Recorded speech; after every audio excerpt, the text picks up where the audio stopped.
and gentlemen, there's the cat. Give you Bernard Guest. Move around.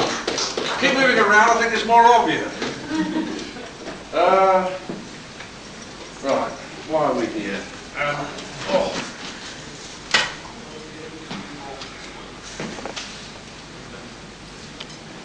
Star of stage, screen and neighbour exchange, they used to say. I'm here because I'm involved basically with Discworld. And I've been involved with Terry Pratchett's Discworld almost from the start. If any of you have not read it, or read any Discworld novels, I can highly recommend them to you. Because they're good fun, and they're beautifully written, and they actually work rather well. They're nice pieces of literature. I also have been involved in fantasy sculpture for the best part of my working life. Certainly for 35 years, I've been sculpting fantasy in one shape or form. Originally in clay, as a ceramicist, but latterly in all sorts of resins and noxious materials. And in between times doing bits and pieces of films, which is nice, because it pays best of all.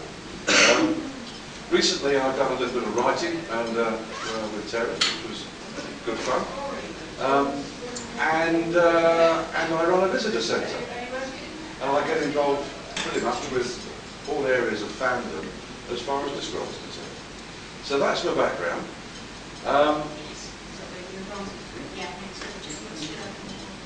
Sorry to interrupt. That's all right. Thank you. You come on in, mate. Any more out there? It's good. Oh, you don't want to run that close. No. Thank you. Thank you very much. Cheers. This is the first con I've done outside of Discworld for many years. So it's very interesting for me to see that there are different species of fan, different species of convention. I've been told about the ones in America, and I went many years ago to one in Cardiff, which was an absolute eye-opener. I went to Terry, and he's an old convention hand, way back. For me, it was absolutely awesome to see people come together for a purpose other than worship, mob rule, or lynching. You know, it was it was quite good. I don't know where to start. Very good handle on what I do, without necessarily involving Discworld, is very difficult. But basically, I take an idea, I take a line in a book, I'll take a sentence, I'll take a description, and I will actually create that sentence, create that description, and make it as real as I possibly can. My job, according to Terry, more than anything else, is to make a little bit of Discworld come to life. And by making it, what are you doing here? You cause bloody problems everywhere you go. Now, no fighting this time, okay? Yes, Ben. I mean, no, Ben. I try and make things as real for Discworld as is possible to make anything real for a place that doesn't exist. I even managed to twin the place I live, which is Wincanton, with Angmorpork. Which, I mean, you wouldn't believe the fun we've had in actually twinning a real town with a non-existent town. It has been an absolute bloody hoot. And there's been all sorts of problems in the town. I mean, some of the old fogies, old farts, they really can't get their head around it. You know, where is this here, Angmorpork? And one councillor said, oh, can we go and visit it? No problem at all. No problem at all. As in help with recreational drugs, you can go anywhere. And I mean, there was questions in the regional county council and all sorts, and it hit the national newspapers for a bit. We had telly and all sorts. All because we did something which was very silly by actually saying that let's twin somewhere real with somewhere which doesn't exist. Now the real problem came, not that we didn't twin it, not that we twinned it with a place that didn't exist, but we twinned it with Angmorpork, which is from a fantasy novel. If we twinned it with Castlebridge, or if we twinned it with anything out of the Bronte novels, or if we twinned it with Monte Cristo, or something like that, I don't know, it would have gone through without any problem at all. But because it's a fantasy novel, it's what all of us in here suffer from. is sometimes what we read is not taken terribly seriously by people who've never ever opened a bloody book in their life. And it's demeaned as being, oh well, it's stuff, it's fantasy, it's this, it's science fiction. Well, bloody science fiction is here and now. We are using things that people of my generation who read the Eagle regard as absolute science fiction. My wife is going out today to buy another mobile phone. And I said, I want one with a camera.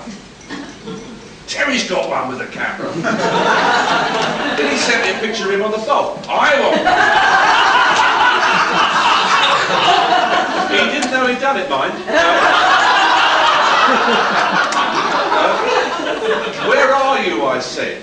Oh, classic. And then this guy, but anyway, so now this is, I mean, Lana's over there. I mean, the man's as old as bloody Methuselah, isn't he? But there's some of us of a generation that remember. I mean, it is science fiction. A phone with a picture on it that you could speak to is science fiction. Never mind about the bloody moon and all that talk. It's pure magic. So we're living science fiction, and we're using terminology that's been written in science fiction. We're using protocols that have been written in science fiction, and we're using them in our science and in our life. And yet what we all in here are regarded as fucking weirdos! Right? It's certainly amongst my family. But anyway, there we go. So I have been swimming in this interesting tide, in this interesting pond of fantasy for bloody years. And I've thoroughly enjoyed it. It hasn't made me happy, but I've thoroughly enjoyed it. Because I've taken other people's dreams and sometimes I've made them real. And it doesn't get better than that. The last thing I've done, the most recent thing I've done, won't be the last, who knows, I'm sure anyway, I came to Plymouth in the army. I stood up there in bloody uniform, donkeys years ago, with mates of mine, and we all said, oh, this is going to be fun, isn't it? I nearly got wiped out on the way back. I was 6 months in a military hospital. So I'm very worried about Plymouth. Is that going back to go? I don't knew the girl's name, but anyway. She was me. Once, no, nice girl, lovely. It was her father who was the bastard. Her brothers were pretty real too. But it was the goat that got me.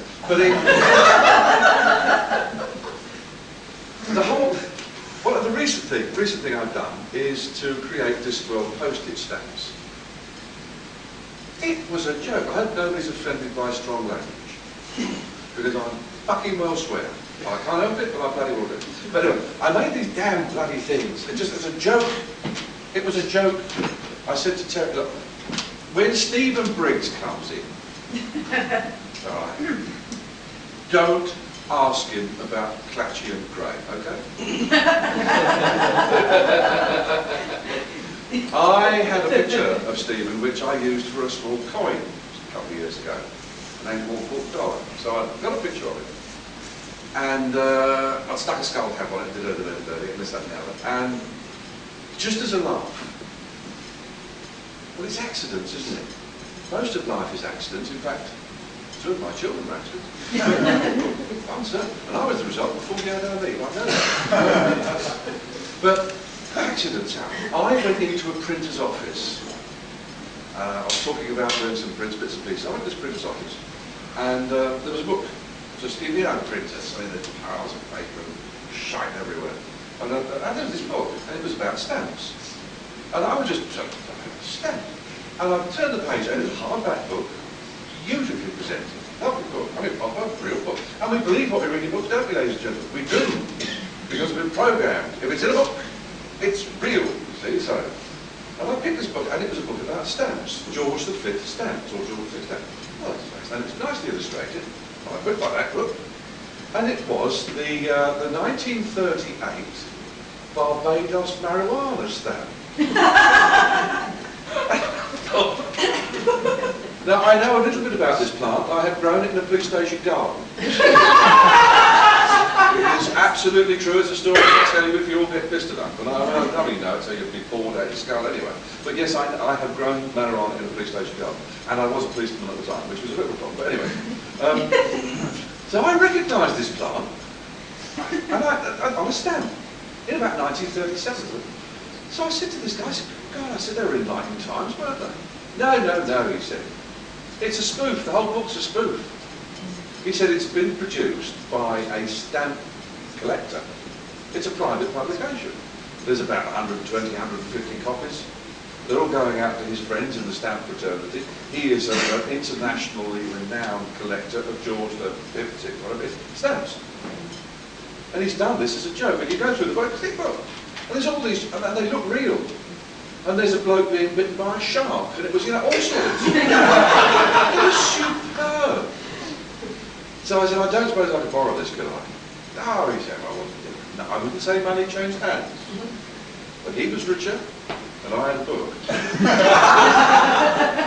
And I got back home, and I was just leafing through this, and I thought, and Terry had sent me some details on going postal, because I'm very fortunate. I tend to get the manuscripts as they're being written. I do a bit of research, and that kind of thing. So I knew what was happening in going postal. I thought, well, I don't know. Now, I had this picture on my computer of Briggsy. So I downloaded a picture of a penny black, and I transposed Briggsy's head, did a farce in about in Photoshop, put a bit of black in, and cut it out and stuck it on an envelope and sent it to Terry, along with a little letter which said, I hope this gets through. There was another stamp on there just in case it didn't, but And then a couple of days later, I was over at Terry's place, and he said, guys, and I took a book with him. And he said, that brings in it. I said, yeah, it's a good, isn't it? And then he gave me one of his old-fashioned looks. And he said, are you thinking what I think you're thinking? And I said, well, it's easy to do, isn't it? Just a few stamps on it, just a laugh, really. He said, how many have you made? I said, 6. He said, we need 8. I said, all right. And then he came up with some ideas. So I went back and drafted out these things. Now, all I did at that stage was go on to a stamp collector's forum, bits and pieces, and I stole images. Oh, lack a day, man, but I stole a few images, and I altered them, 7 points of difference, changed the colours, bits and pieces, and then put bits of Discworld in. Printed them all off, took it back to Terry. He said, yeah, they're really good, aren't they? They're really nice. What are you going to do about perforations? Perforations? Too old. Yeah, I know. I might use a needle, Terry. He said, no. You can do stamps. We are going to do stamps. We are going to do them properly. Oh, fuck, I thought. Because whenever Terry says, let's do this properly, it costs me time and money. Because when he says, let's do it properly, it means making a cap badge out of flat brass, getting it indented, getting the whole tool made, getting 5 done so that it can give away to friends. I mean, this is Terry doing things properly. If it's done real. So I thought, right, it won't be hard to get stamps properly printed and perforated. So I phoned up GP out all of them in this office. Excuse me, when's you get your stamps perforated? And they said, I'm sorry, we can't tell you that. I said, well, you get stamps printed. Oh, sorry, that's a secret. So what do you mean it's a bloody secret? He said, well, it's like banknotes, isn't it? He said, we can't tell you that. Now, I was speaking to somebody in their tourist department, so possibly he didn't know. And it took about 3 or 4 weeks, and I spoke to various printers. And they all said, yeah, we'll print your stamps, no problem at all. It's the perforation that's going to be the bugger. And I went round everywhere. In the end, somebody gave me the name of a company in Yorkshire that actually print proper stamps, and they do it for the GPO and the levels of it. So I phoned this guy up. Now, hands up, anybody here who's a Freemason? No? I wear my penny with pride. That's it, it's two of us here that will do a secret handshake in a minute, but none of you will see it. In fact, 9 out of 9 might have to kill you all, because now you know we're Freemasons. Sorry about that. Anyway, now, you reckon Freemasons could get the old bungie a bit of discount? Not a bloody bit of it, but Discworld. You would be surprised how many Discworld readers there are in all sorts of places. And I'm talking to somebody in this huge, great printing company that does banknotes and God knows what else. And I'll say, he said, well, what do you want to say? We only do millions of stamps. And he said, we don't really talk to people like you. I said, well, fuck, he said, what's it for? I said, well, you probably haven't heard of it, it's called Discworld. Oh, yes! And he said, do you know, the sales director's a real fan as well. I said, next thing I'm speaking to the sales director, you see. He said, well, if it's Discworld stamps, we'd love to help. He said, but in all honesty, he said, we really couldn't tool up. And he said, quite frankly, because by that time, I'd emailed him the artwork, he said, quite frankly, the artwork isn't that good. It really needs to be sharp, sharp, sharp. But he said, there's a company in Holland that might be able to help you. So I said, right. So I went back to Terry, and I said, look, okay, this is now getting serious. I think I can get stamps printed. But I'm going to need to really sort the artwork out. And Terry said, well, I thoroughly agree. Can we get it engraved? I went, there we go. What's wrong with Photoshop? It's put millions of artists out of work. I don't care. I know some very clever people in Photoshop. I'll use it. So I found an engraver. Luckily he was hard up. So I was able to and I got 2 or 3 stamps engraved up from the original drawings which I put together. Then I contacted these people in Malta who said, yeah, they will do it. 20,000 stamps a year. 20,000 stamps a year. 20,000. I said, this is a joke. I can't do 20,000 of each design. I said, I'd be white. I mean, if they weren't sticky, I'd white bum on them. But there's no way. Yeah. And we, I went back to Terry. I said, look, I just don't think this is. I'd love to do it. By now, I've really got hooked. The designs were good. The engravings looked delicious. And this place in Holland could actually produce them. And they said me what the work they'd done. Oh, it was dream, you know. The old Pratch is a good lad because he's as artful as a cartload of monkeys. Now, I wouldn't say that if he swallowed a man, it should have gone through, because it's not that sort of way. But he certainly knows the wicked ways of the world. And he had a conversation with the publishers, who, in turn, had a hurried conversation, and with a lot of brown trousers, with a major distributor of books. And between them, Waterstones and Transworld commissioned me to create some stamps. Hey. So Terry said, how many have you got to make for it's economic? I said, well, I can cover my house with about 10,000 of each stamp. Right. Okay, he said, fine. So the next thing I know, Waterstones are saying, well, we'll have first day cover. Wouldn't that be a good idea? Oh, yes. So we'll have a stamp there. Oh, yes. And then Terry made another phone. We'll have 4 stamps on it. Because Terry said, get it on there, I won't come around the side. Subtly, of course. Subtly. Didn't get the helmet there. But anyway, we got an order from Waterstones, so I was able to get these stamps printed in Holland. Well, of course, printers always do an overrun. So they did a huge overrun, and some of them were perforated and some of them were not. Now, in the meantime, I've been fart-arsing about because Terry had designed some stamps. Oh, God. the Tower of Art. He wanted the Tower of Art as a stamp. When I showed it to the Dutch, they laughed. Now, one of those was a Discworld fan. And he said, I'd love to see it. He said, but you are joking. Nobody can make a stamp. We can print them. But you'll never, ever, ever get it perforated. Not unless you can find a hand perforator and they don't exist anymore.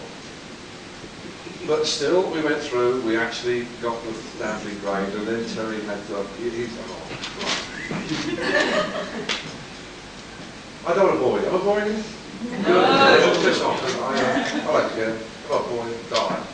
Anyway, I did these, he drew a Tower of Art. I've got the stamps on, I'll show you. This Tower of Art, lovely stamp. He then said, of course, he said, it's stamps. He said, you have all these faults, don't you? So, and I've done this. I said, yes, you do. I said, well, the printer's errors and that sort of thing become highly collectible. Very, very rare, so I was looking good.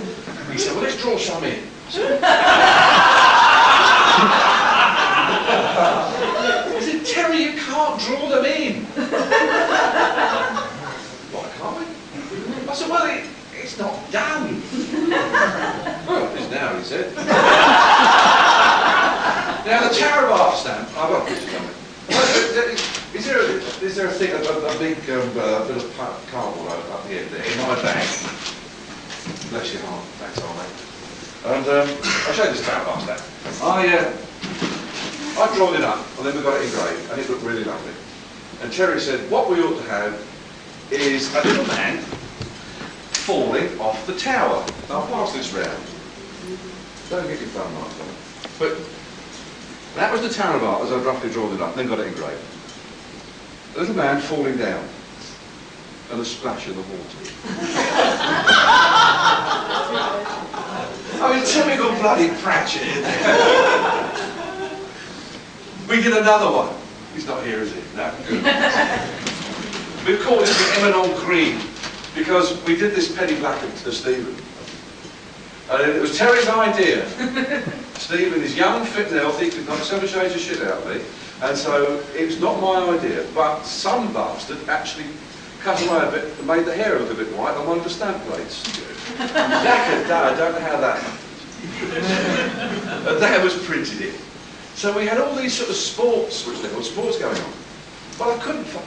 But this guy in Holland had said, look, in the old days, stamps were perforated by hand in things called lineal perforators. I thought, olden days. There's a stamp museum in Bath. So I got in touch with them, and they are lovely people. They really are lovely. And they are so hard up, they're in danger of being moved out of their building. They've got the most fantastic museum. And it's not just about stamps, it's about communication. By which time I was really getting into Terry's book, and I had a lot of feedback from him. I've done a lot of research about how post offices work and about postmen. I was really getting into this. So I wandered down to the Bath Post Museum and said, look, you wouldn't happen to know any printer who's got a lineal perforator, would you? And they said, what, like the one we've got out the back here? So I said, what? And she said, yeah, it's about 140, 170 years old, something like that. She said, it doesn't work very well. I said, it does work. Oh, yeah, we can't afford to restore it. So I said, well, if I restore it, can I borrow it? Of course. So it took me about 4 months to find a small enough engineer who would machine 200 tiny pins. We're talking about 1 mil, tiny little pins. Because it was some of the pins that had been broken off at some stage. But apart from that, the machine was in virtual working order. And we did some yes, it's perfect. So it meant that I could perforate small quantities of stamps. But the fact you have to work it like a treadmill, I mean, it's like an old sewing machine. Like that, you go, and this bar comes down, perforates all the stamps. But that's great. And I didn't realise, so I said to Terry, look, we've got this machine working, I'll put a few hundred quid into it, and it seems to work okay. Are you happy if we carry on? Yeah, he said, yeah, no problem. Well, the Bath Postal Museum were desperate for publicity, so they took the television.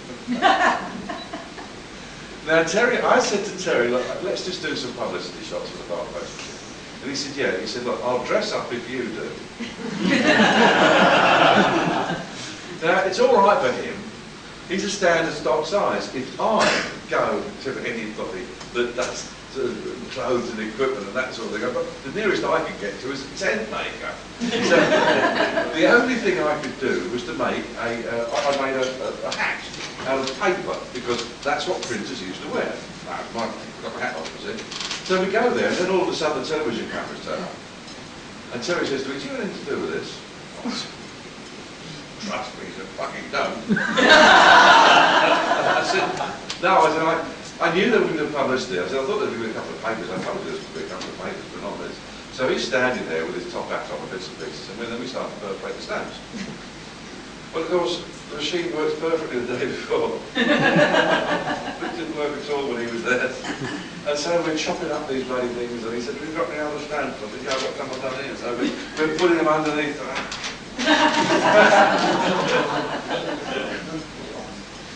And the Bath Poster Museum said, "We could sell some of these stamps, they're really good." And I thought, I could sell some of those stamps, and I'm really quoting them. So we got a few more printed up and wandered down and the Bath Poster Museum, and then tried to start perforating. And well, there's a mate of mine called Steve who lives next door, and we're there, he's an engineer, we've got it all set up, we've got the thing measured so we know the stamps are going through roughly accurately. And it's still not working. It's like, I mean, I could chew them, you know, and get better holes. And an old boy came in and he said, "Having trouble with that, haven't you?" I said, "Yeah." He said, "I used to." I said, "You use one of these?" "Oh, yeah, when I was a boy," he said, "when I was an apprentice." He said, "You've got new needles, haven't you?" I said, "Yeah." I said, "It cost me about 245, 300 quid for these bloody." He said, "Oh, there must be." He said, "We used to just play dance with them." He said, "But yeah, that's about right." "Yeah." I said, "Why isn't the bloody thing working?" He said, "Because I did an apprenticeship for 5 years to learn things like that," he said. Now, he was smaller than me and quite elderly.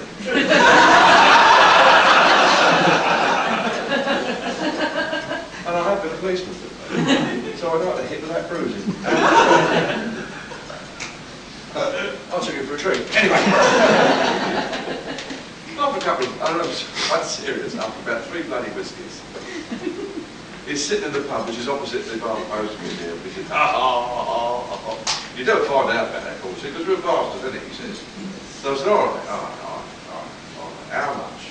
He said, "Oh, I couldn't sell the secret of beeswax for anything." I said, "All right, beeswax." He said, "Oh,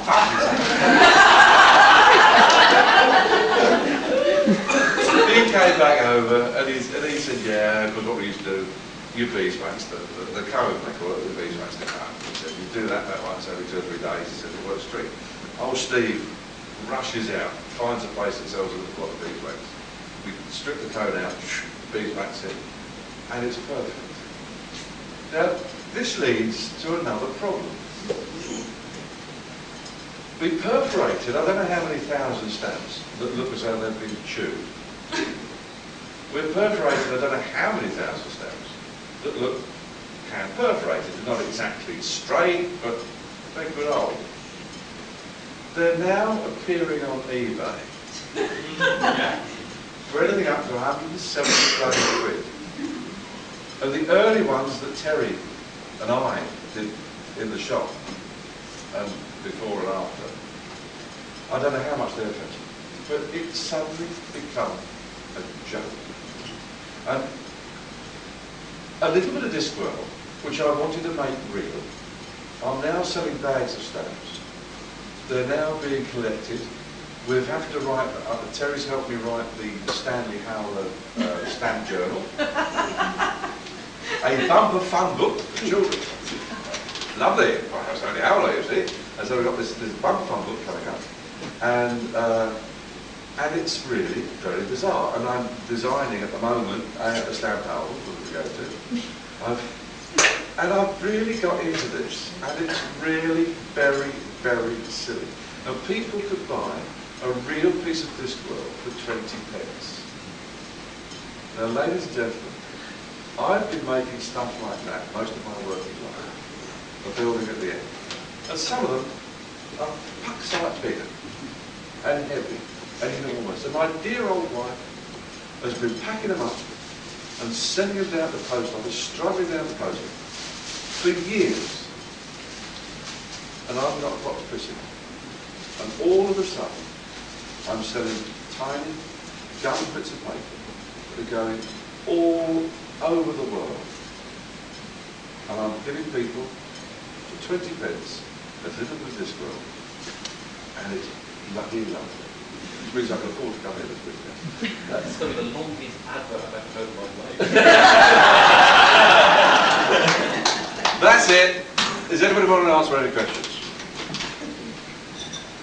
No? Good. So just a slight aside from Discworld, I don't really know you with Discworld, but I know you've worked on other science fiction and fantasy related things. Elucidate it. Never-ending Story. I earned more money there than I did anywhere else, any time ever. Jim Henson Creature Workshop. Heard of it? Yeah. Bloody lovely people. Jim Henson has been dead for about, I think he was dead for a year or something like that. His son was taken out anyway.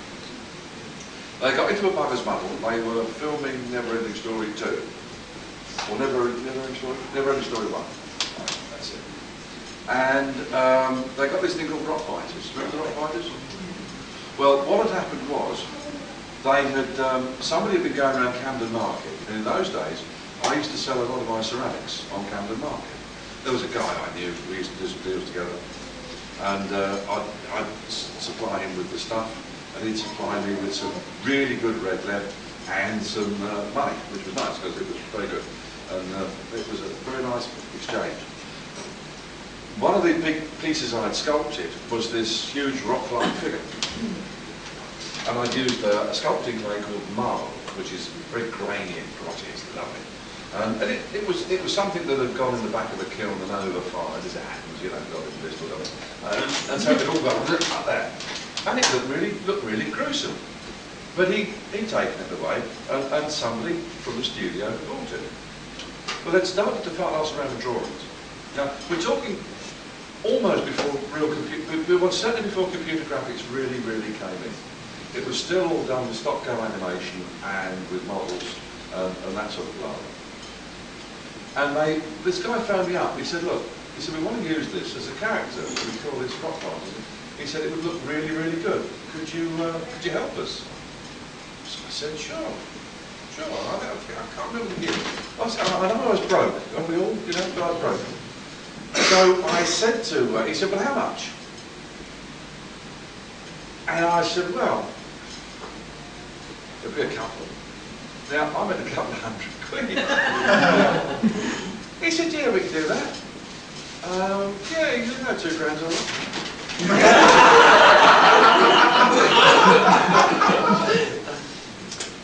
So he said, hello, are you there? I said, yes! Yes, well, how many do you want? No, just the one.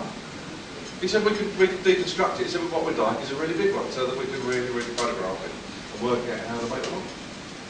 So I said, yeah. He said, well, you know, come on up and see us and have a chat. He said, well, pay with your expenses. So I went up to their studios, Camden Lock, and sat down with them for half a day. And so, I mean, I've never been anything like it, because it was lovely. There's all these very clever people. They took me into one place about the size of this, well, much higher. And they were doing the dinosaurs, you know the dinosaur film? And they were moving, and they were all sort of, they're working on electrics for it. And it's the standard trick. Rites of passage, rules of initiation. Evidently, when you go into a film studio, if they're doing things like that, then they turn a bit of machinery on. Oh, you go, I'm too quiet.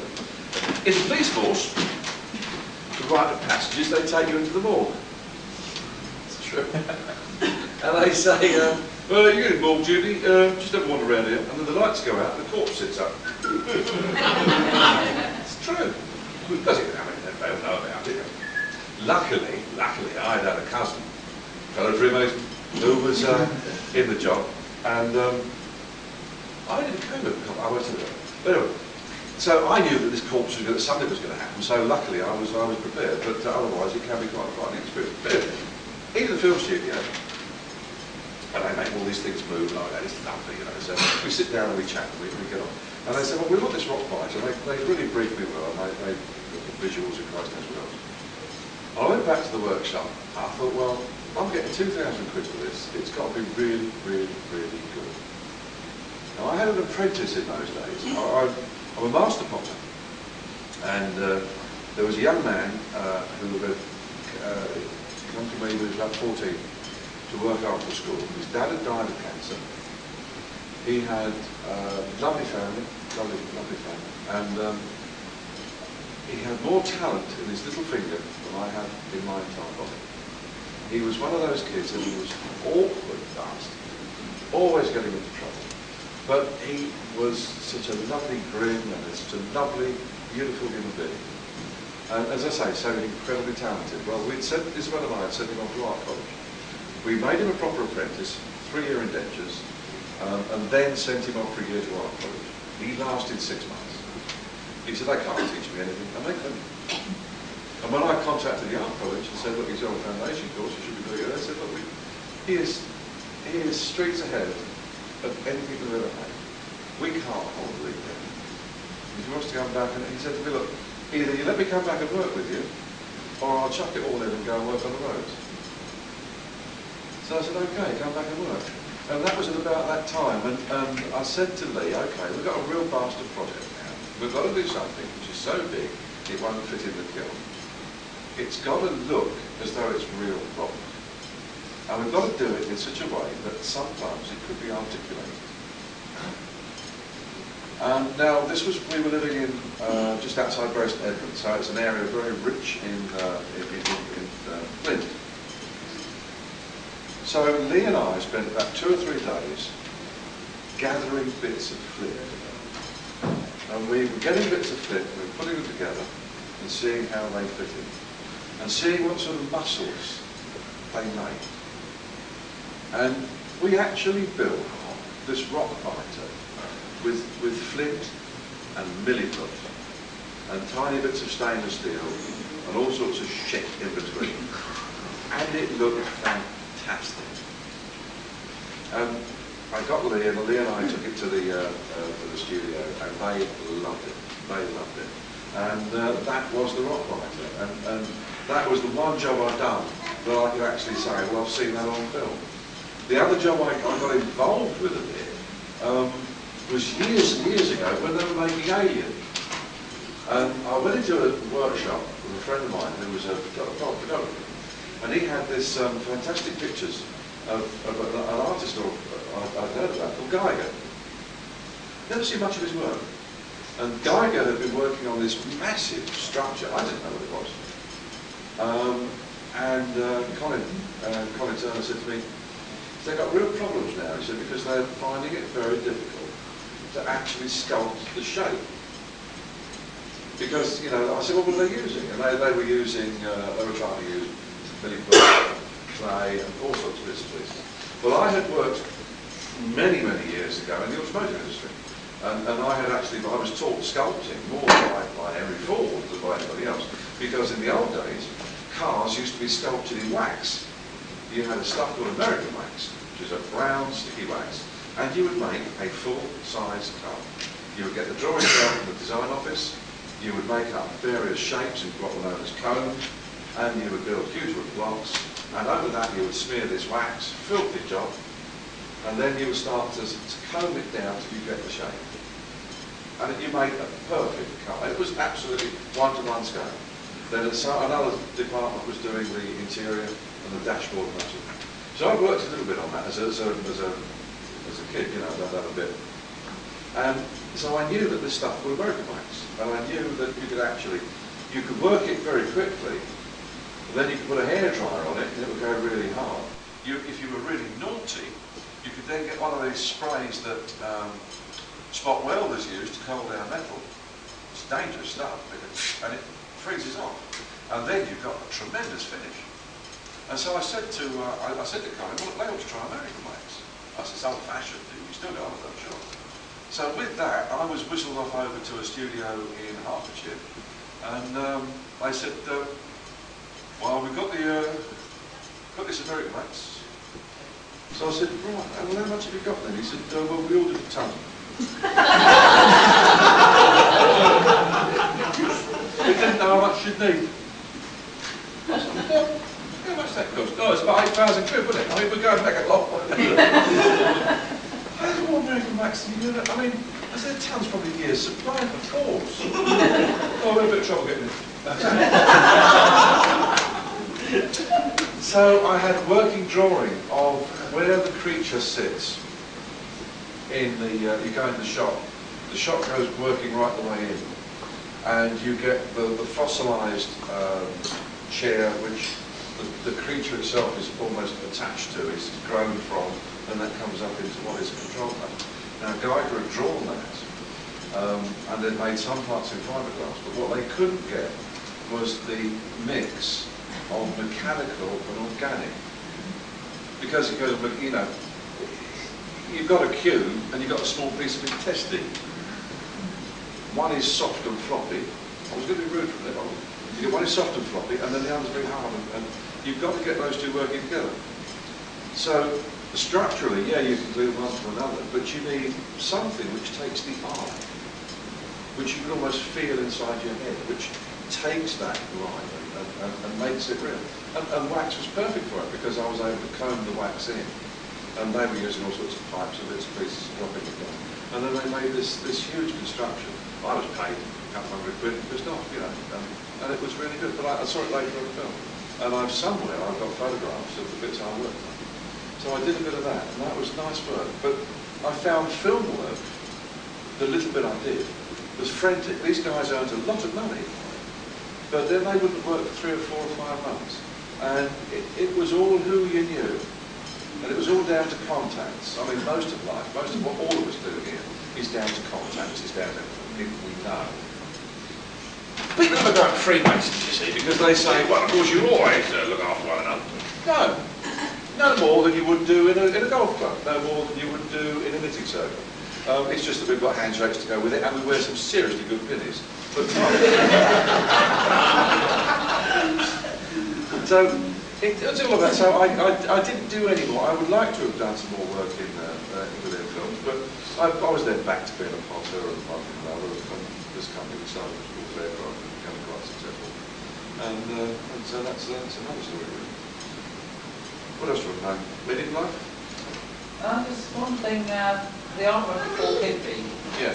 There seems to be a certain synchronicity between your imagery of Discworld and his. I mean, is that just down to Terry's writing? Yeah, pure and simple. I respect him and I admire what Paul does. I've worked with him and find the most awkward bastard under the sun. He's worked with me and finds me fat, self-opinionated and smoky. We get on very well. But we never, ever, ever talk about what he is working on and what I'm working on. And for the very simple reason is, when I had students, I would say to them, you never go into a contemporary exhibition of ceramics. You always go to a museum. And then whatever you're seeing and being influenced by is influencing thousands and thousands of other people, and has done for centuries. You're actually building up in your own mind your catalogue, your library of images. And it's exactly, we get the same words. I'm very fortunate in that Terry and I, yeah, we're good mates. We are good mates. So he's lending money, it's that probably better. You've got another half hour. Half hour? So we managed to keep you in your hour and a half. God bless you. Okay. Yeah, easy. You're shutting me up for the big problem. If somebody's got an elephant gun, that's their normal. Having a cigar again. No, don't. So and because we're a similar age and similar background, that's a lot cleverer than I am. He could went to a grammar school. But I know where he's coming from, and in certain areas, in certain parts of the books, he'll be writing something, and he'll bounce it across me to see if it works, or just to make me laugh. And so I'm very fortunate in that. So I mesh in. Paul, on the other hand, works very much in isolation. He'll be briefed by Terry, but then he'll go off and say, no, this is what I want to do. float straight away through. So we don't, but there is a similarity. And it's interesting because you picked up a good point. Other artists who come in and try and dabble with Discworld, they cut big. Because unless they read the book, unless they're totally imbued with books, and they're really into the ethos, if you like, of what it's about, it ain't going to work. And we see time after time after time, people come along, and I think, oh yeah, this is worth $200 quid, we'll have a crack at this, and it doesn't work. The publishers might like it, because Paul is an awkward bastard, and he's never on time, but he's real. Publishers would much sooner have somebody who's compliant and delivers on the deadline. That's a good point. Anyhow, we've got half an hour to go. We can have a word with him. Sorry? Lovely lady. Lovely, lovely lady. I met her about 4 years ago. I was working, I've read her work. I mean, we all read Armadacon, haven't we? Some of us? Yeah. I was about 17, I think, and I read Restorie. Oh, and The Ship That Sank. Yeah. Now, I don't know about you, but it changed me, because it changed how I viewed women. We were talking about the early 70s, and it was all bimbos. Yeah, you know, bimbos did this, bimbos did, but there was never, ever, ever a heroine. I looked at you when I say bimbo, I'm sorry. Typecasting, but there we go.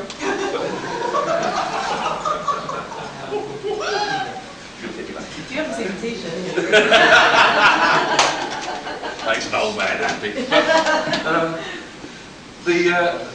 She changed very much. She was a wonderful writer, as you know, and she just changed the whole thing. So when I got a chance to meet her through Terry, I said, look, nobody, in my opinion, my humble opinion, nobody's really done your dragons any justice.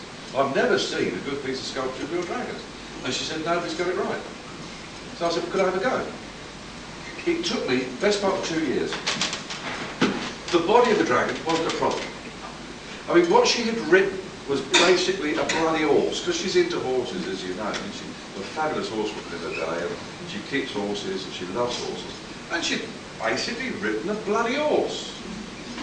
And yet she wanted these dragons to really work.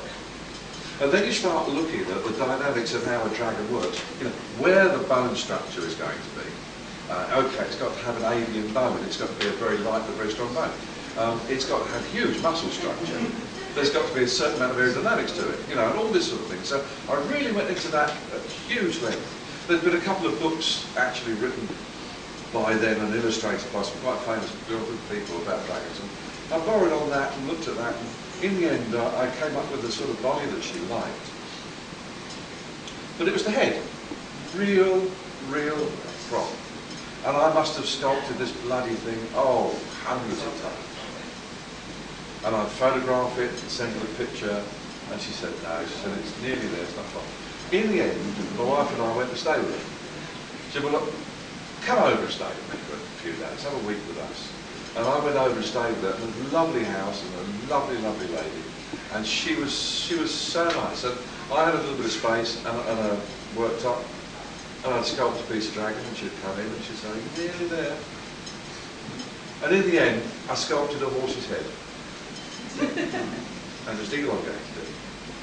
And she said, yeah, that's what I want to do with life. And I thought, simple, always simple. You always complicate things up, and the solution is simple. No. So I actually got it. It looked lovely, looked really nice. So I sculpted this piece. I said, look, I really would like to sell these. I think people will buy them.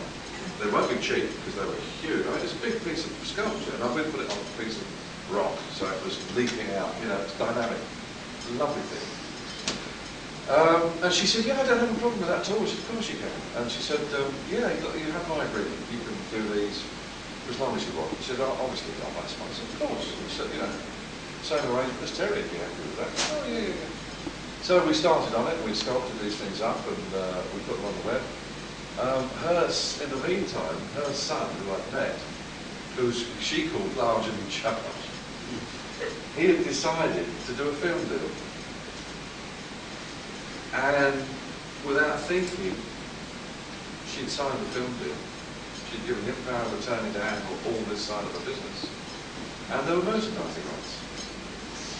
And we had a very stiff email, following a letter from this company that said, you can no longer make anything which has Anne McCaffrey's name. And I phoned Anne up and I said, we'd sold about 20 of these things. But they were hundreds of pounds, but they were fabulous. I mean, we gold leaf parts of them, so that the gold of the dragon was right, and the wings were dynamic, and it was a lovely piece. And she said, Bernard, I'm so sorry, I didn't know. She said, I didn't know that. She said, my son just did it. She said, I'll have a word with them. I said, well, you know, they want to make a film. They're going to want merchandising rights. And we spoke to the, whoever it is in America, and we spoke to this guy. And he said, yeah, boy, oh, you're a big outfit. We said, we'll take 25%. And we tell you how to design the next piece.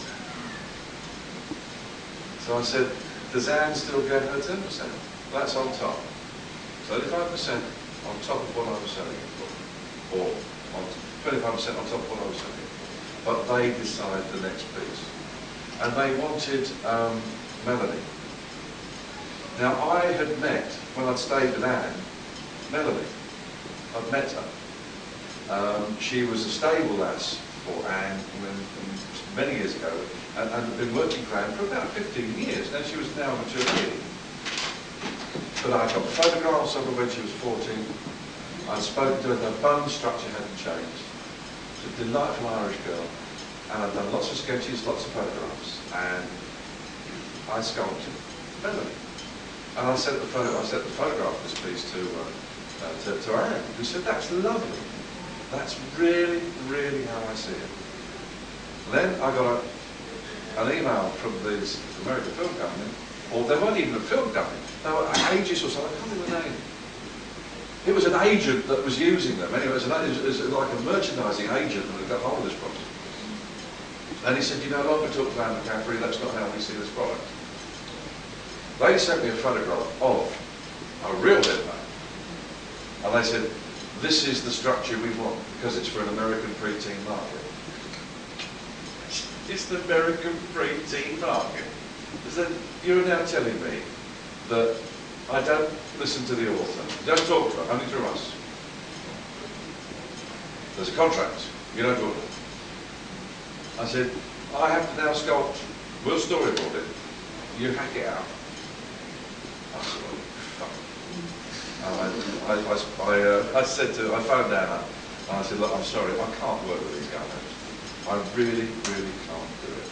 And it's worth more, I mean, my reputation has been built up by trying to be honest and doing work which has got virtue.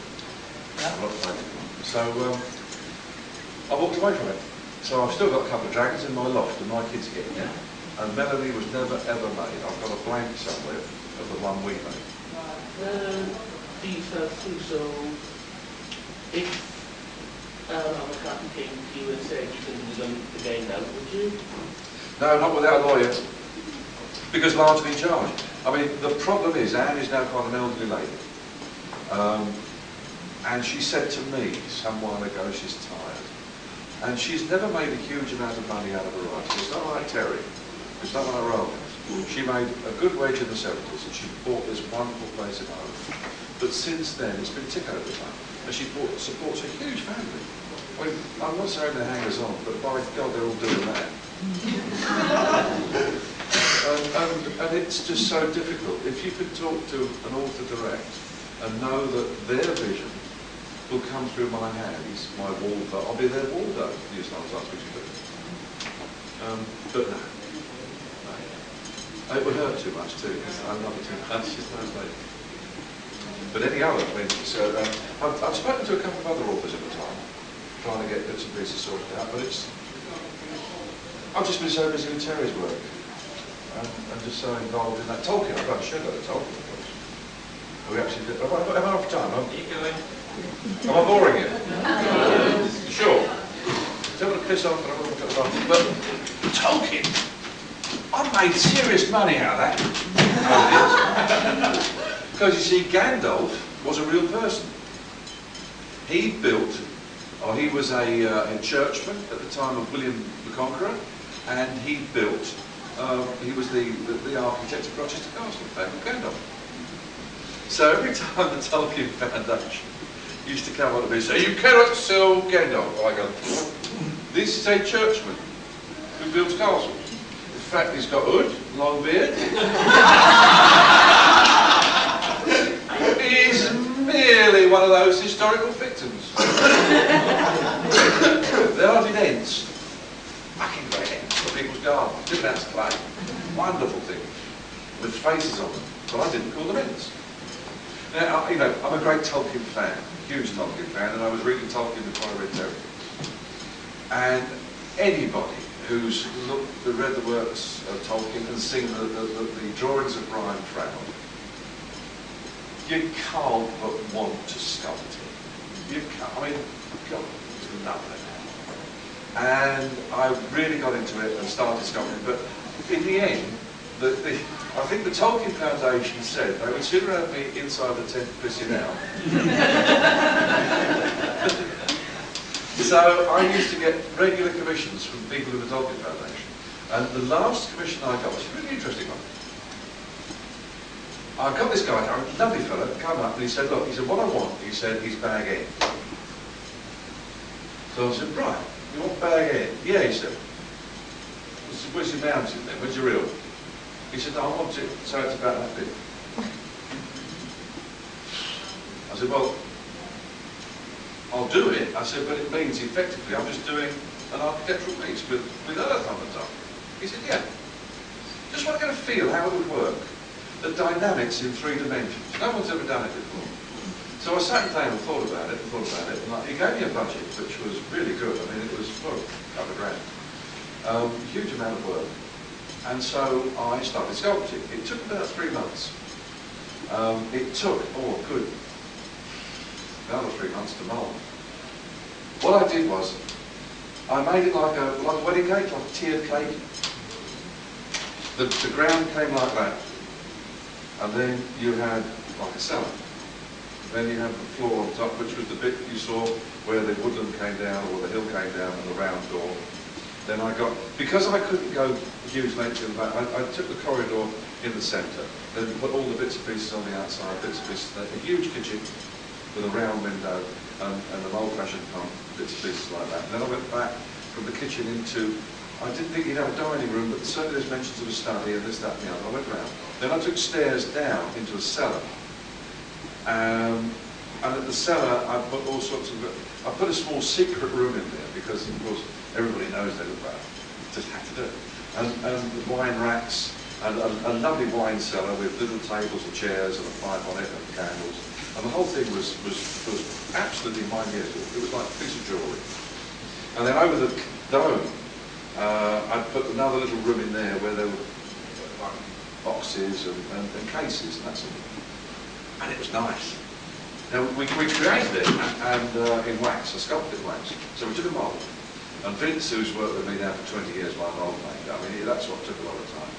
And so we got this bloody mould, you see, and we cast a piece out, and it looked good. It took about 14 days to paint, and it was superb. He came to pick it up, and he said, "That is lovely," he said. I said, "Well, we had to mould it." I said, "I couldn't do it in bronze or anything like that, lost wax." I said, "It's just too complex." "Oh," he said, "so you can make another one."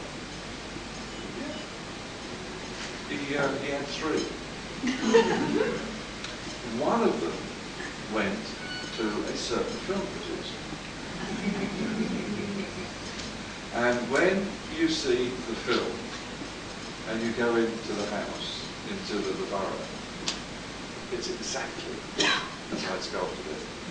A year, 18 months, 2 years, 3 years previously. And it's just lovely because we read the same book. Once again, we read the same script, we read the same book, and we come to the same conclusions. And it was lovely. And to me, when I saw, I mean, I don't know what you guys think, but personally I think the films are fantastic in many ways. They're fantastic.